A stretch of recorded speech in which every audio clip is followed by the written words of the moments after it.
Satanás. Deus é claro da origem. A origem de Satanás. Uou. Você é uma pessoa ruim. Só. Peraí. Pedi pro Cristiano ler aqui. Velho Testamento, isso? O Velho Testamento indica que Satanás foi criado por Deus como um anjo governante, chamado Lúcifer, com grandes poderes, mas o orgulho levou Lúcifer a se rebelar contra Deus, conforme Isaías 14, 12 ao 14. Ezequiel 28, 12 ao 15. Torcido agora pelo pecado, Lúcifer é transformado em Satanás, que quer dizer inimigo ou adversário. Satanás é um poderoso anjo decaído, intensamente hostil a Deus e antagonista do povo de Deus. Isso foi extraído de uma fonte do Manual Completo da Bíblia, L.O. Richards. E basicamente esse resumo é o que boa parte das pessoas acreditam que seja a origem de Satanás. Porém, tem fatos corretos e tem fatos incorretos. Eu ia falar que eu já li que esses textos de Isaías, principalmente o de Isaías que eu li, não fala que é Lúcifer, né? Nem fala que é Satanás. Então, Outro erro é a palavra Lúcifer. nem existe a palavra Lúcifer, né, na Bíblia. Então, a gente não pode afirmar que o texto está falando dele e que é Lúcifer. Ok, mas vamos ver então, certo? Vamos por, como diria Jack o Estripador, vamos por partes. O açougueiro vai praticar, vamos por partes. Isaías 14, 12 a 14. Vamos abrir para ler.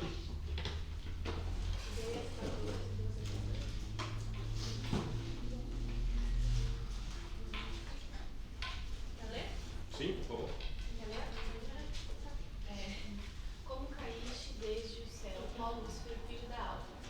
Como fostes cortado por terra, tu debilitavas as nações. E tu dizias no teu coração: eu subirei ao céu, acima das estrelas de Deus, exaltarei meu trono, e no monte da congregação me assentarei, aos lados do norte. Subirei sobre as alturas das nuvens e serei semelhante ao Altíssimo.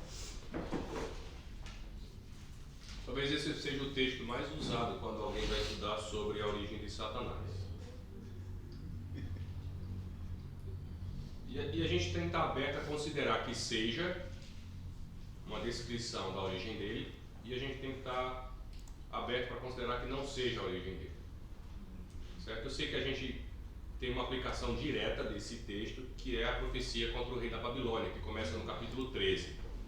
E essa profecia é longa e vai até o capítulo 14, versículo 23, porque ele está levantando profecias aqui, a partir do versículo capítulo 13 de Isaías, contra as nações. Vocês já estudaram Isaías aqui? Não. Já. Então ele divide as profecias contra as nações, né? Contra a Babilônia, contra a Síria, contra Moabe, contra Damasco, e aí vai. Egito, Etiópia, Edom. Então essa profecia começa no capítulo 13 contra o rei da Babilônia. Então a gente pode dizer diretamente, sem errar, fechar os olhos, que isso é parte da profecia contra o rei da Babilônia. Então a gente pode dizer que capítulo 14, de 12 a 14, é diretamente a quem? Nabucodonosor. Ok. Se ela faz eco com algum episódio na história, e se faz eco ou se traz alusão à origem de Satanás, é isso que a gente tem que se perguntar. Né? Pode ser, pode não ser, mas a gente tem que olhar cuidadosamente sobre isso. Porque tem algumas questões aqui que a gente pode dizer que não se aplica a um homem. Mas a gente também não sabe qual é o poder de Nabucodonosor. Alguns reis se consideravam não humanos, mas divinos. Não é? Imperadores romanos não se consideravam humanos. Pediam que fossem adorados. Faraó não. Faraó não se considerava humano. E às vezes os textos referiam ao faraó como se fosse uma divindade. E eles acreditavam que era uma... Ative seu Windows. Sumiu. Você pode ter sido vítima de uma falsificação do software. Foi falar do demônio? Foi falar do tranca-rua, do tinhoso. Ah, eu sei o que aconteceu. Porque bateria. Ah, é. Ah. Pelo som do alerta foi a bateria mesmo. É só eu tava com medo. Pelo som do É quando a bateria faz. Ele já passou muito tempo, né? Eu usei ontem. Já tava fazendo TCC descarregado. Nossa senhora. Eu usei ontem o dia todo e tudo e não carreguei. Eu já dei contigo. Não vou mentir.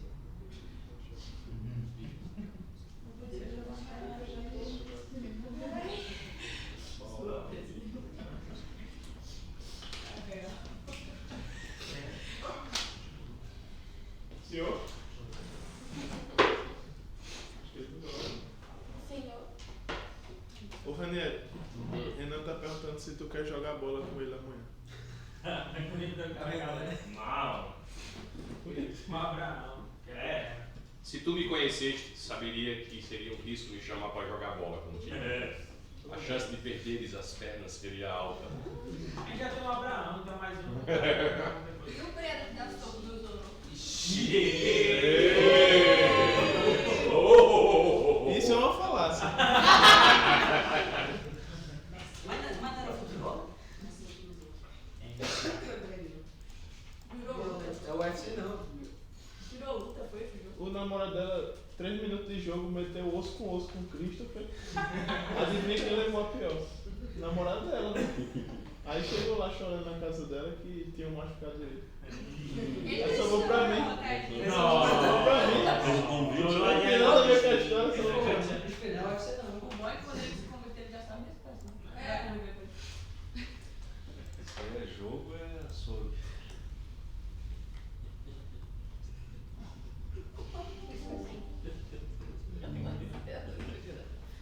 Por isso que eu não vou. Ezequiel 18. Ezequiel 18. é 28? Quem são os boleiros, futeboleiros aqui? São apenas jovens? O pessoal da terceira idade vai não? Não, vai. Aqui tem várias. Aqui tem. Eu tô nesse aí. Tem várias divisões aqui. Tem divisões. Tem várias divisões. Tem uns que gostam. Tem os juniores, tem os dentro de leite. Isso, tem aqueles que gostam de jogar, né? Só gostam. E tem os que sabem. É o T20 já.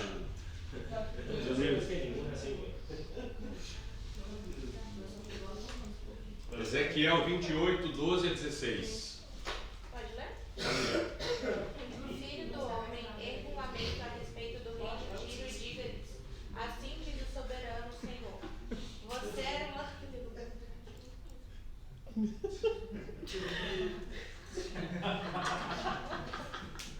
Você era o modelo da perfeição, cheio de sabedoria e da perfeita beleza. Você estava no Éden, no jardim de Deus. Todas as pedras preciosas o enfeitavam: sardio, topázio e diamante, berilo, ônix e jaspe, safira, carbúnculo e esmeralda. Seus engastes e guarnições eram feitos de ouro. Tudo foi preparado no dia em que você foi criado. Você foi ungido como um querubim guardião, pois para isso eu o designei. Você estava no monte santo de Deus e caminhava entre as pedras fulgurantes. Você era inculpável em seus caminhos, desde o dia em que foi criado, até que se achou maldade em você. Por meio do seu amplo comércio, você encheu-se de violência e pecou. Por isso eu o lancei, humilhado, para longe do monte de Deus, e o expulsei, ó querubim guardião, do meio das pedras fulgurantes. Essa profecia a gente sabe que diretamente ela está relacionada a quem? Rei de Tiro. O rei de Tiro. Mas tem algumas palavras que são difíceis de aplicar ao rei de Tiro aqui, não é? Os guardiões. Tem algumas palavras que não dá para uma pessoa assim. Querubim. Querubim, anjo. Você era inculpável, você estava lá no céu. aqui, alguma parte aqui? Você vivia no Éden. Você vivia no Éden. Modelo da perfeição. Você é modelo da perfeição. Mas ao mesmo tempo tem coisas aqui que não pode se aplicar a Satanás. Você... Erga um lamento a respeito do rei de Tiro. Hã? Erga um lamento a respeito do rei de Tiro. Eu um lamento a respeito do rei de Tiro. Você fazia comércio desonesto. Nunca sabia que Satanás era camelô. É traficante. Ela é empresária. Ok, mas vamos considerar, certo? Tem coisas aqui que a gente tem que considerar que pode ser sim sobre Satanás. Sim. Eu já ouvi uma pregação a respeito dessa passagem, onde o comércio aqui foi justamente quando Satanás fez o comércio da sua altivez entre os demais em todos os anos. Mas alguns aceitaram, outros não. O comércio, ele não chegou, ele não falou. O comércio que ele fez foi por indução, tipo, lançou no pensamento dos outros. Sim. Muito bom esse comentário. De acrescentar isso. E aí aqueles que, como o anjo não tem coração, então aqueles que no seu entendimento, na sua força, no seu poder, concordou, caiu junto com ele. O problema ir nessa linha é que você tem que encher muita linguiça desse lado e desconsiderar que Tiro era uma região portuária e tinha um comércio internacional. É muito mais fácil aplicar diretamente ao contexto histórico ao rei de Tiro e o comércio internacional da cidade, que era proporcionalmente maior as finanças delas virem do comércio, do que considerar que Satanás fez o comércio no coração, tem? Tem. A gente vai seguro desse lado e pode dizer, olha, considerem isso. A gente tem uma pregação chamada problema-solução. Aí a gente apresenta o problema e diz, olha, a solução pode ser essa e essa, mas a gente nunca bate o martelo. Aí pode considerar essas daí como proposições da pregação problema-solução. Entendeu, Marcelo? Se você só bate o martelo e só apresenta essa solução como solução para esse problema, você negligenciou o contexto histórico. Se você apresenta o contexto histórico e diz, olha, isso aqui é a solução para esse problema, mas considere também isso, aí você está indo na direção mais segura para apresentar sem distorcer. É interessante considerar isso também, à luz de considerar outras coisas. É mais prudente fixar. Sem fechar Entendo. a porta. Sim. Porque se você fecha por esse lado, você está desconsiderando o contexto histórico. Se você só considera o contexto histórico, você também está deixando algumas coisas descobertas aí, nesse sentido. Que é essa coisa da aplicação, né? Então, às vezes tem passagens que são problemáticas, e aí a melhor maneira de apresentar tais passagens é aquele artifício de problema-solução. E a solução para uma passagem problemática não tem só uma solução. Você tem que apresentar várias. Considere isso e considere isso. Aí, considerando isso e isso, a gente segue a vida. Mas então ele está dizendo sobre quem aqui? Ele tá... Não fechamos, não batemos uma tela aqui ainda, né? Vamos chegar lá na frente. Ah, tá. Estou só apresentando as passagens. Você já quer que eu defina aqui para você vai para casa tranquilo. Ai, como a vida seria boa se fosse desse jeito. Quando eu casei com Fabiana, eu tinha duas grandes certezas de como criar filhos. Depois eu tive 2 filhos e nenhuma certeza. Ô, Daniel, Lucas 10. ele pode estar sendo irônico também aqui, não? Pode ser uma construção linguística de figuração, de metáfora ou comparação. Ele pode estar comparando as atribuições desse sujeito e dizendo isso também está comparado às características de Satanás. Entendeu? Sim. Você está agindo como Satanás agiu, porque ele era assim, assim, assim, e está mesclando os dois. mas para a gente é difícil separar com certeza absoluta o que é o que não é. A gente apresenta, mas é difícil esmiuçar e dizer, eu tenho certeza que é assim, assim, assim, eu tenho certeza que isso é desse. Porque quando nós vemos, por exemplo, Deus falando com Jó, ele usa muito isso, ele fala, onde você estava quando eu fiz tal coisa, tal coisa, tal coisa. Dando meio que no sentido de mostrar para a pessoa que ela não é nada, né? Mas aqui eu pensei que talvez fosse uma ironia também. Tem artifícios linguísticos que comparam e tem artifícios linguísticos que só aludem. Uma alusão. O reino de Deus é como alguém que saiu a semear. Então o reino de Deus é como alguém que saiu a semear? Não, é como. Aí você vai ter que achar que característica de alguém que saiu a semear com o reino de Deus, correto? Sim. Agora quando Jesus disse, eu sou a porta. Hã? Eu sou a porta. É uma metáfora. Esse outro é símile, né? O outro é símile. Como... Exato. E aí você tem que entender as características da símile e da metáfora e como se aplica. Eu sou o bom pastor. Ok, como? Em que sentido? Eu sou a luz do mundo. Ele é, mas é em que sentido?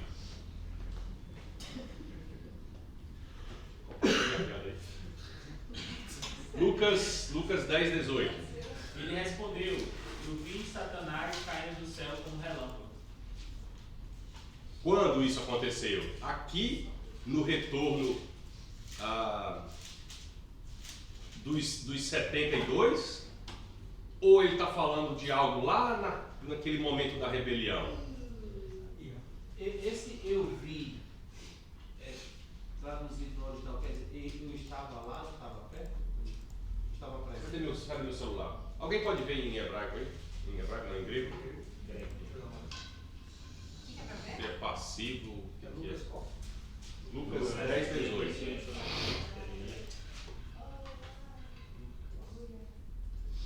Porque é imediatamente após o comunicado do relatório dos 72.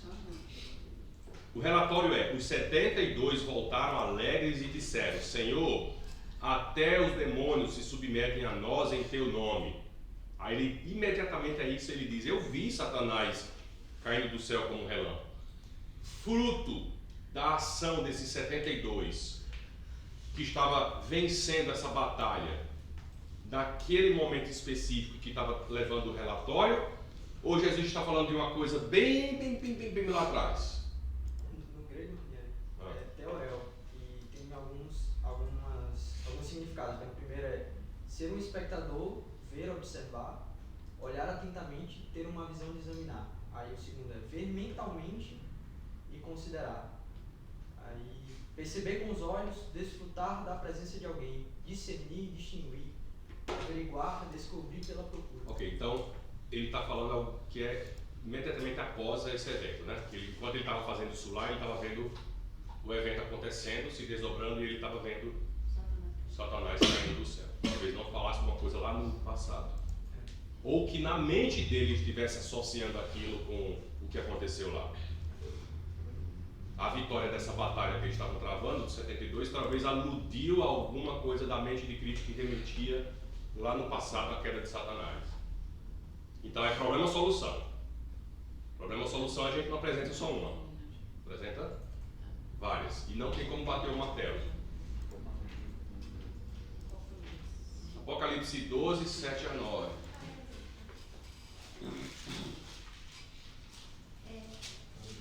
E houve batalha no céu. Miguel e seus anjos batalhavam contra o dragão, e batalhavam o dragão e seus anjos.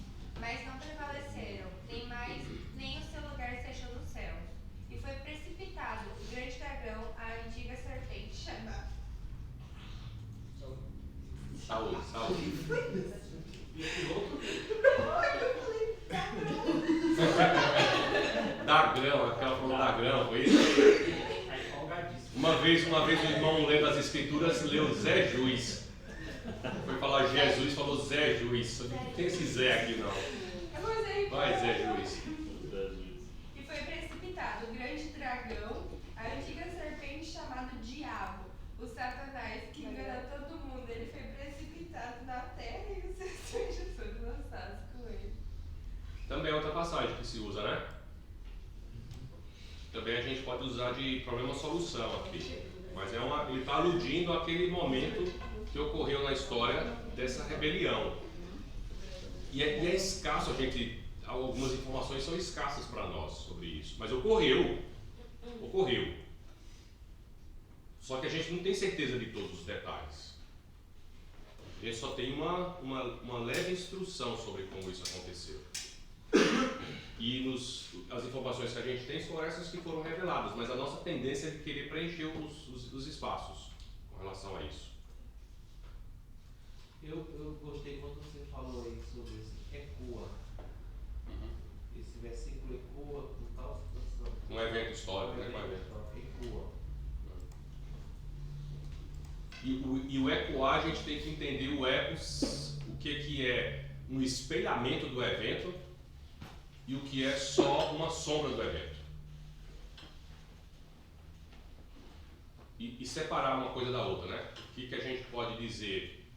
Porque quando eu falei daquela passagem de Lucas, Jesus disse assim, eu vi Satanás cair do céu como relâmpago, como raio.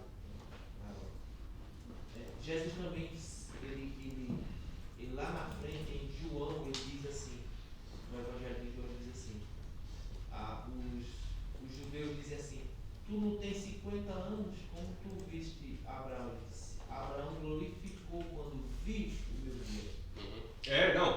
Não tem como tirar de que Jesus foi testemunha disso, da queda de Satanás. Ele foi testemunha, ele estava lá. Com certeza. Ele é Deus, né? A questão é, ele está falando também da vitória dos 70, ou ele está na memória dele, relembrando aquele episódio lá antigo do primeiro? Pode ser os dois. Pode ser os dois. O que eu não consigo é bater o martelo para dizer isso aqui está excluído. Eu não tenho autoridade para fazer isso, mas ele considera tudo isso, com certeza. É prudente considerar isso. É prudente considerar que Jesus foi testemunha ocular daquele fato antigo lá no passado.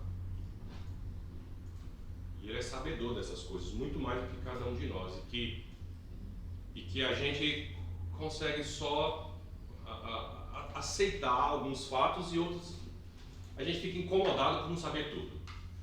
Eu fico incomodado por não saber tudo. Você fica? Fico incomodado. Pues yo pienso que si Dios cree que necesitamos saber todo, lo revela. No necesitamos. Se ele não revelou é porque a gente não precisa. As seguintes palavras falam de quem? Veio pregando o reino de Deus. Disse, sede meus imitadores. Foi oferecido como sacrifício. Disse, o que semeia não nasce primeiro não morrer. Quem foi que levantou mortos? Que Deus pelas suas mãos fazia milagres extraordinários. Quem expulsava espíritos malignos e quem foi crucificado? Jesus. Na verdade, foi Paulo.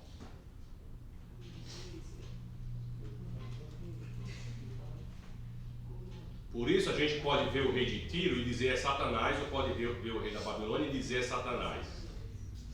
Foi crucificado com Cristo. Agora fica fácil. Mas a nossa mente leva para quem? Para Jesus. Está vendo a falácia aí? Está vendo a pregadinha, a casca de banana? Quando a gente bate o martelo rápido. Está vendo quando a gente bate o martelo rápido nas coisas? Veio pregando o reino de Deus, Atos 28, 31. Disse, sede meus imitadores, 1 Coríntios 11, 1. Foi oferecido como sacrifício, Filipenses 2, 17. Disse, o que semeia não nasce primeiro não morrer, 1 Coríntios 15, 36. Levantou mortos, Atos 20, versículo 9. Deus pelas suas mãos fazia milagres extraordinários, Atos 19, 11. Expulsava espíritos malignos, Atos 19, 12. Foi crucificado, ele disse isso em Gálatas 2, 19. Para mim é emblemático fazer esse tipo de brincadeira assim, para a gente ver como a gente como a gente é rápido em tirar conclusões. E a gente, age feito Pedro, né? Prudência, calma, respira, dá um passo atrás, pensa com cuidado, vê outras situações. Isso serve para tudo, gente, serve até nos relacionamentos. Até nos relacionamentos, com o pai, com a mãe, com os irmãos da igreja. No casamento, então, a gente tem que perguntar, foi isso mesmo que você queria dizer? Foi isso mesmo que você disse? Mas o que você queria dizer quando falou isso? E o que você esperava que dissesse quando falou isso? E como você espera que eu entenda o que você disse? Aí a gente toma a conclusão. No casamento, o rapaz ligou para o pai e disse, pai, eu vou me casar. O pai disse, peça desculpa. Ele disse, pai, não estou entendendo, eu estou dizendo para você que eu vou me casar. Peça desculpa. Pai, eu vou casar. Peça desculpa. Pai, eu não estou entendendo. Peça desculpa. Tá bom, pai, desculpa. Pronto, já começou bem. Porque no casamento você vai pedir desculpa sem nem saber por que está errado.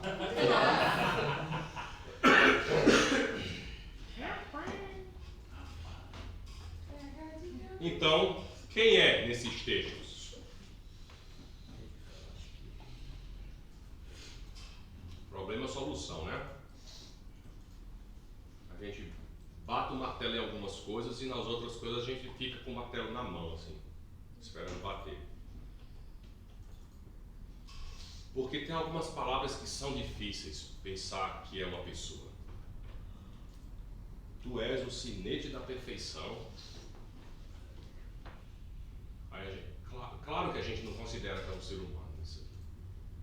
É difícil entender que é só o rei de Tiro ou o rei da Babilônia. O rei da Babilônia é a peste, né? Não tem perfeição nisso. A não ser que ele estivesse falando que ele se considerava isso.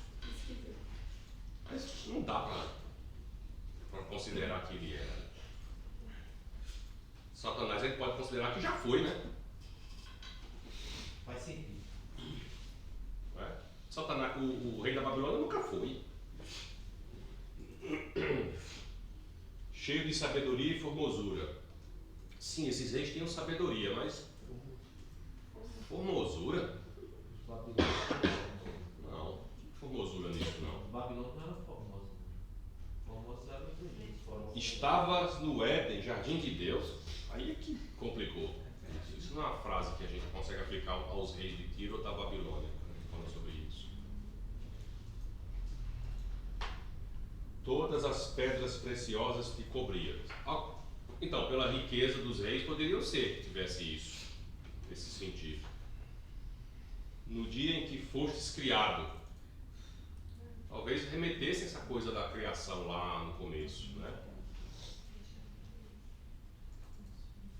Tu eras querubim da guarda ungida. Aí é que complica, para pensar que é o ser humano nisso. Fazer uma comparação no querubim. Ungido. Ungido, mas... Bom, se bem que os reis são ungidos, mas querubim. Eu sei que Deus escolheu, inclusive Nabucodonosor, está na história. Daniel viu isso, né? Como Deus ia levantar esses reinos para punir o seu povo e depois ia derrubar esses reinos. E que todos os reis da terra estão aqui reinando ou têm autoridade de governo porque Deus os permite. Mas querubim, pecastes, pelo que te lançarei profanado fora do monte de Deus e te farei perecer. Ó querubim da guarda. A gente viu num desses textos, né? Ó querubim da guarda. Elevou-se o teu coração, dizendo, eu sou Deus. Bom, Nabucodonosor teve isso, né? Foi transformado num bicho, num animal. Comeu grama, dormiu sobre a relva e o orvalho, mas é uma frase difícil, né? Porque a gente considera Satanás, talvez no momento da rebelião, considerando isso, querendo ser isso, mas isso é paleidolia da nossa parte. De onde a gente descobriu isso? O que disseram. O que disseram pra gente. Não está escrito. Que não está escrito. Isso é uma coisa, uma construção que a gente... Pressuposições de outras pessoas. E a gente solidificou isso na mente e não consegue abandonar isso na mente mais. Porque a história da rebelião é esse monte de fatos que disseram pra gente e a gente tem na cabeça e é difícil abandonar isso. Profecias de dupla aplicação, pode ser. Vamos considerar essa coisa também. Profecia de dupla aplicação. Porque a Bíblia tem profecia de dupla aplicação também. Caíste do céu, lançado por terra, arrogância dele. Subirei aos céus, exaltarei o meu trono. No monte da congregação serei semelhante ao Altíssimo. Alguém pode ler esse quadrinho aqui para mim, por favor? Alguns consideram que os profetas Ezequiel e Isaías usaram linguagem na mesma maneira para descrever o rei de Tiro e o rei da Babilônia. Uma linguagem que se referia a Satanás, mas falam de atributos que estes reis tinham, que Eu acho que tinha só um R, eu botei dois. que eram igual em alguns respeitos a Satanás, mesmo sendo uma descrição que não cabia perfeitamente nos livros. Entende? Isso? Mas como? Mas como? Porque é difícil aplicar a pessoas humanas algumas palavras e algumas outras palavras é difícil aplicar a Satanás. E é difícil separar uma coisa da outra. Então a gente vai para a solução do problema. Coloca algumas opções. Tem essa opção. E nas opções a gente não bate o martelo em nenhuma delas. Mas se ele estivesse falando a Satanás ali, faria sentido? Não se falado a Satanás. Usado algumas coisas a respeito de Satanás aplicando ao rei de Tiro e Sidom. Algumas características demoníacas, algumas características da rebelião de Satanás ao que os reis estavam fazendo, e dizendo, assim como Satanás foi punido por isso, eu vou punir vocês. E isso que aconteceu ali, vocês estão repetindo em alguns aspectos semelhantes, e eu vou derrubar vocês, como eu derrubei lá. Isso ecoaria na carta de Judas lá, que ele fala dos anjos que foram, né, presos e tal, por terem, né? Isso aí. E é possível que esses reis foram usados por Satanás, né? Exato. Exatamente. Guiados por Satanás. E a gente pode dizer que sim, né? Horríveis de atitudes demoníacas. E o que a gente sabe e o que a gente não sabe que eles fizeram. Quantas barbaridades esses reis fizeram de matar pessoas com crueldade, de oferecer crianças. Eu sei lá, esses reis eram loucos. Doidos. De coisas de demônio mesmo, sem limite. E eles eram todos poderosos. E poder é pior do que dinheiro. Ter poder é pior do que ter dinheiro. Nem todo mundo que tem dinheiro tem poder. Uma vez entrevistando a mulher do Collor de Mello, eu esqueci agora o nome dela. Rosana ou Rosiane? Rosiane Collor de Mello. Entrevistando ela. Ela estava na casa da Dinda, estava no meio daquele escândalo lá dos jardins faraônicos que eles construíram na casa da Dinda, lembra? Pessoal, vocês não lembram? Eles tinham desviado recursos e feito um paraíso lá no jardim deles, um negócio. E eles estavam quase para ser impeachmentados. E aí perguntaram a ela sobre isso, sobre o que ganha mais penar e tal. Ela disse sobre o poder. Porque o poder é uma coisa que deslumbra. Ela disse, você ter dinheiro, muito dinheiro, não garantiria você sentar à mesa da rainha Elizabeth, na Inglaterra. Mas o poder sim. E ela disse, eu sentei à mesa com a rainha Elizabeth. Olha o poder que é. Porque antes ela tinha dinheiro. Ela tinha dinheiro, mas não sentava na rainha.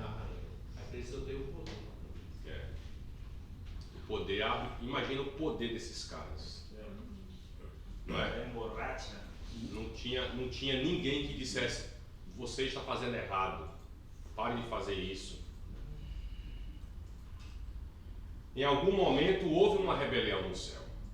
A gente pode dizer isso. Só não pode dizer quando, como, onde, porque tem essa passagem de Judas. Judas 6, 2 Pedro 2,4. A gente sabe disso. Em algum momento teve. Ele está aqui nesse mundo e os seus ainda estão lutando contra o povo de Deus. A gente pode dizer isso. Não pode? Pode. 2 Timóteo 2,26. Alguém pode ler?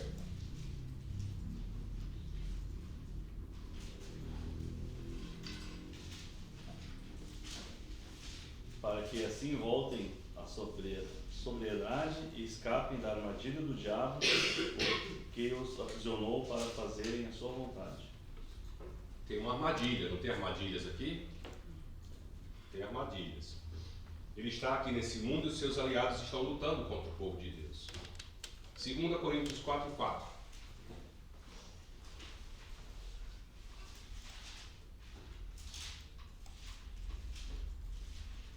O Deus desta era cegou o entendimento dos descrentes, para que não vejam a luz do Evangelho da glória de Cristo, que é a imagem de Deus.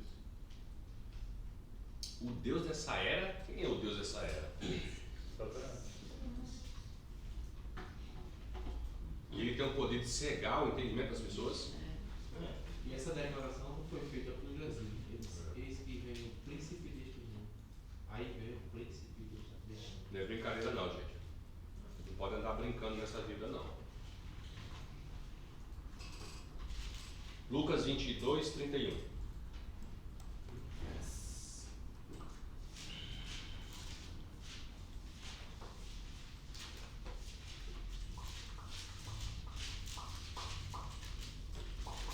Simão, Simão, Satanás pediu vocês para penegá-los como trigo. Será que a gente ainda está sobre a possibilidade desse peneirar? Sim, gente. Sim. Eu sei que é interessante entender a origem de Satanás, a rebelião e tarará, tarará. Mas o que é mais importante que isso são essas passagens que nos falam como a gente deve se comportar hoje, agora. Porque aquilo não vai mudar a minha vida não, mas essas passagens agora mudam. Porque ele está fazendo isso agora, o hoje. Se eu não compreender tão bem como aconteceu lá atrás, não tem problema. Mas se eu desconsiderar essas coisas que são faladas hoje para a minha vida agora, é questão de vida ou morte para mim. E às vezes a gente dá muita ênfase, muita atenção àquelas coisas que não contribuem nem influem muito para a minha vida agora, e a gente desconsidera essas coisas que influenciam muito para a minha vida agora. Não estou falando que a gente não deve procurar saber, a gente está fazendo isso agora. Sim, meu irmão. Hoy día Satanás no puede, así como Job, como en los días de Job, ir a la presencia de Dios a acusarnos. Não sei. Não sei. Pero igual, así no pueda, Dios permite que seamos zarandeados. Por que a gente ainda precisa de um advogado junto ao Pai?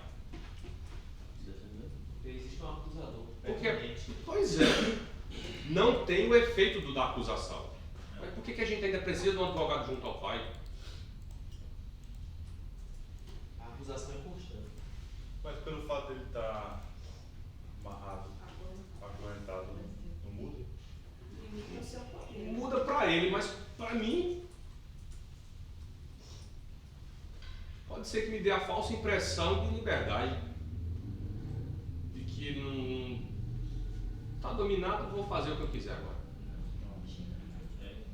No tiene tanto poder como antes. Não tem tanto, então eu vou viver uma vida aí que só depende de mim mesmo. No, o sea, no tiene poder así como lo tenía antes de Correto. dominar todo un imperio para perseguir a la iglesia. Pode ser, Mas não é o suficiente para me mas o que tiver é o suficiente para me derrubar. Ah, sí, claro. Nosotros somos frágiles. Dizem que você ficar do lado daquele canhão de artilharia. Você não precisa ficar diante da boca do canhão para levar o projétil. Mas você ficando do lado, você já se machuca. Com o eco do movimento do ar. Você tem que ficar atrás. A gente pode ser que não esteja mais diante da ação de Satanás assim com esse projeto, mas a gente está meio que de lado e ainda impacta. Pegar no cabo de alta tensão no meio e na ponta é o mesmo choque. Né? É, eu entendo o que você está dizendo, você está correto. Mas pode nos dar uma falsa impressão de que está tudo bem. Es que no necesitamos que nos acuse. Não necessitamos. Nuestros errores nos acusan. Exato. Pero si nuestra conciencia nos acusa, mayor es Dios. Exato. Que nos da una Com certeza. Isso nos consola. Isso nos consola e nos dá confiança para viver as boas obras de Deus. Sem andar envergonhado pelo mundo e que vivemos impuros assim, por causa dos pecados. Mas isso também eu preciso atentar de que eu ainda preciso de Jesus como meu advogado junto ao Pai. Eu preciso. Porque eu me conheço. Né? Não esqueça. Miserável homem que eu sou. Pior dos pecadores. Atos 5:3 a gente lê.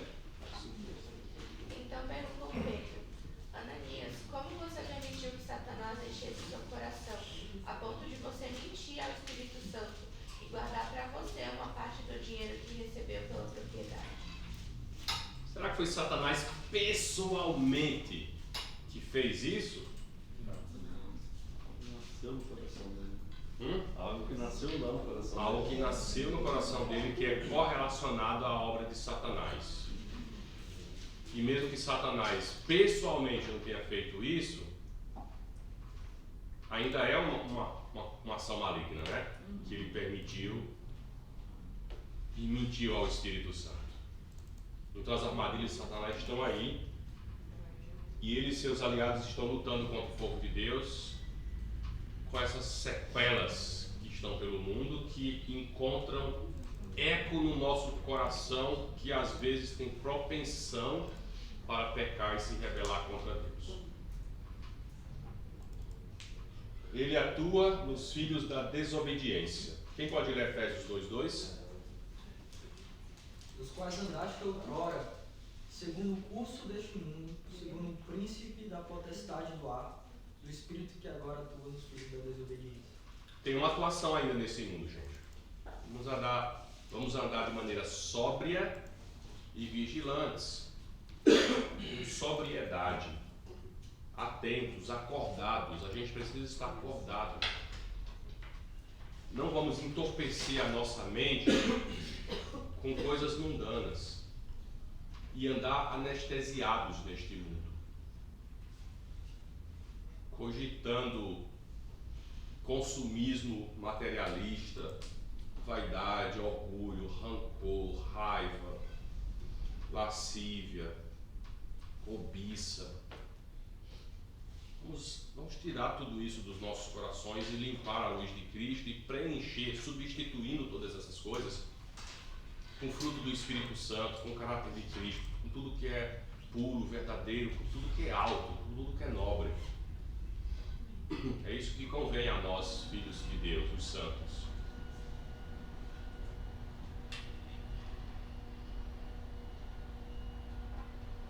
Agora vamos para a palavra Lúcifer, que a gente encontra em Isaías 14:12. Vamos abrir Isaías 14:12, que eu queria ver as versões de vocês e como é que elas estão traduzidas hoje, essa palavra.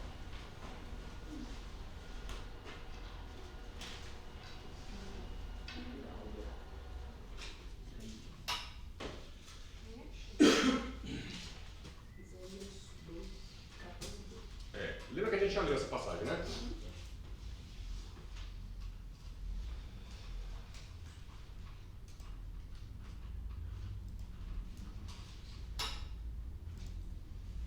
Como você caiu dos céus, ó estrela da manhã, filho da alvorada. como foi atirado à terra você, derrubava as nações. A sua versão tem estrela da manhã. Ok. A minha diz: como caíste do céu, ó Lúcifer, filho da manhã. Lúcifer, com L maiúsculo ou minúsculo? Maiúsculo. Maiúsculo. Então ele já deu a conotação de que é uma pessoa, né? Um nome próprio. Para a estrela da manhã ele colocou um nome próprio. Lúcifer com L maiúsculo. Essa versão é qual? É RA? É a King James. King James. A tradução de linguagem de hoje está Rei da Babilônia. É mesmo? O versículo 12? Isaías 14, 12, é isso? É, pode ler. Rei da Babilônia, brilhante estrela da manhã. Ah, brilhante estrela da manhã. Então, a estrela da manhã. A estrela da manhã. Essa palavra em hebraico é Heilel, estrela da manhã. Em original está Heilel, certo? Estrela da manhã. Só que Jerônimo foi traduzir a Bíblia e ia traduzir do hebraico para o latim, dando origem à versão Vulgata. Vulgata quer dizer comum. E essa versão Vulgata, ela foi escolhida como a Bíblia padrão para os católicos. A Bíblia oficial, a tradução oficial para o mundo católico. E por muito tempo as missas eram em latim. O padre de costa e lendo em latim. Em nome do Padre, do Filho e do Espírito Santo. Amém. E aí, quando Jerônimo traduziu do hebraico para o latim, essa estrela da manhã, ele traduziu como o portador da luz, Lucifer. Lucifer. Como doceretiti de cielo Lucifer qui mani oribaris corruptis in terra qui vulnerables gentes. Em latim, essa passagem. E aí traduziu cielo Lucifer, desse portador da luz dos céus. Estrela da manhã. A estrela da manhã, na verdade, não é uma estrela, é Vênus. A estrela d'alva é Vênus. A primeira estrela que nasce no céu e é brilhante, lá a estrela d'alva, na verdade é o planeta Vênus. E é ele que marca a passagem de um dia para o outro, para os judeus. Quando a primeira estrela desponta no céu, está marcando o final do dia e o começo do outro. Não é a estrela da alvorada, né? Não é o sol em si, mas quando aquela estrela aparece lá. Como caiu dos céus, ó estrela da manhã. O problema é que essa estrela da manhã, o portador da luz, pode ser aplicado para... E para quem? Para Satanás. Para Jesús, que cambia el tiempo. Para el mismo Nabucodonosor, que representa el cambio de los tiempos, de cómo se gobierna el mundo. Exato. Abram, por favor, em Apocalipse 2, 28.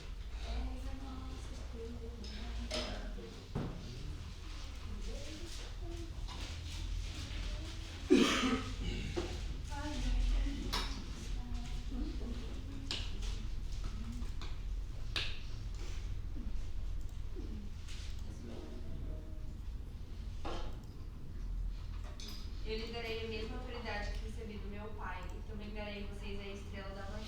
Eu te darei Lúcifer? Jesus Christ. Não, né? Não dará Lúcifer. 2 Pedro 1, 19.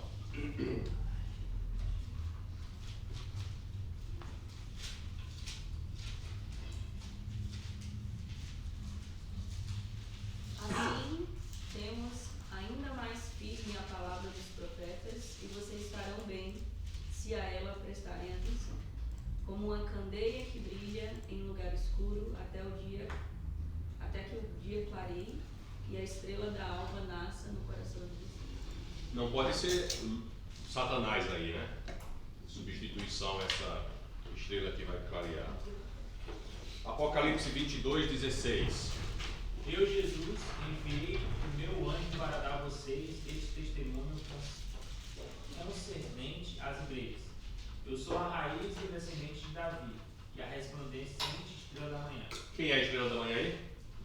Jesus. Então, hoje em dia, se considera o seguinte pensamento. Talvez Jerônimo não estivesse considerando que esse portador da luz, essa estrela da manhã, era Satanás. Ou talvez ele tenha feito um erro de interpretação e personificou essa estrela da manhã como Satanás, criando essa palavra Lúcifer com L maiúsculo. Ou pode ser que ele não relacionou a Satanás, mas pessoas no futuro, lendo essa passagem, considerou que ele estava induzindo de que Lúcifer fosse Satanás e criou a palavra Lúcifer com L maiúsculo. Entenderam isso? Mas quando as pessoas usam a palavra Lúcifer para relacionar Satanás, elas estão cometendo um erro. Porque Lúcifer não é Satanás. Mas acabou sendo Satanás por conta dessa passagem da Vulgata, em latim, de Jerônimo. Vocês sabiam disso, né? Já? Não? Sim? Não? Você não sabia? No. Yo no sabía lo que el Venus marcaba el alma, pero ahora entiendo así como que cualquier cosa que represente el inicio de un tiempo y el final de otro puede ser un Lúcifer. Então, Lúcifer com L maiúsculo, como uma pessoa, que remete a Satanás, é um erro. Então, se tem alguma série de TV chamada Lúcifer, que Lúcifer é Satanás, está errado. Mas existe? Tem. Coitado. Pegaram a palavra errada.